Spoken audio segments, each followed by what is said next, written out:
Hi friend, আজকে আমি পটল কাটতে বসে গেছি, দেখতে পাচ্ছ। তো আজকে চাল পটল করার ইচ্ছে আছে, নিরামিষের দিন। তো এটা অ্যাকচুয়ালি কালকের ভিডিও, কাল শনিবার ছিল, কাল করেছিলাম। তো পটলগুলোকে কেটে ধুয়ে ভেজে নিলাম। আর এদিকে আমি গোটা গরম মশলা সম্ভার দিচ্ছি। আর এদিকে আছে আমার কিশমিশ আর কাজু, একটু ভেজে নেব হালকা করে। ওটার মধ্যেই আমি গোবিন্দভোগ চাল ধুয়ে ঝরিয়ে শুকিয়ে রেখেছিলাম, সেটাকেই ভাজলাম। আর এখানে আবার গোটা গরম মশলা দিয়ে আলুগুলো দিয়ে ভেজে নিয়েছি।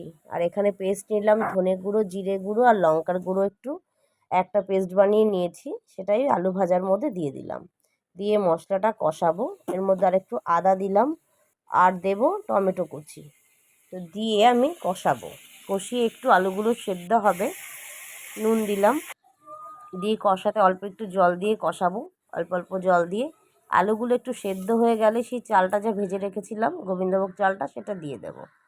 দিয়ে আরেকটু সামান্য জল দিয়ে আরেকটু কষাবো। তো কষানোর পর মোটামুটি আর চাল আলু দুটো একটু একটু সেদ্ধ হয়ে গেছে, পুরোটা সেদ্ধ করব না। তো দিয়ে দিলাম আমি পটল ভাজাটা, দিলাম একটু চিনি, সামান্য চিনি দিয়ে হালকা জল দিয়ে কিছুক্ষণ রেখে দেব ঢাকা দিয়ে। এবার দিলাম ঘি, আর দেবো একটু গরম মশলা। দেখো, দিলাম একটু গরম মশলা। তো মোটামুটি আমার রান্নাটা রেডি হয়ে গেছে। দেখো কেমন হয়েছে, তোমরাও একদিন করে খেও। টাটা।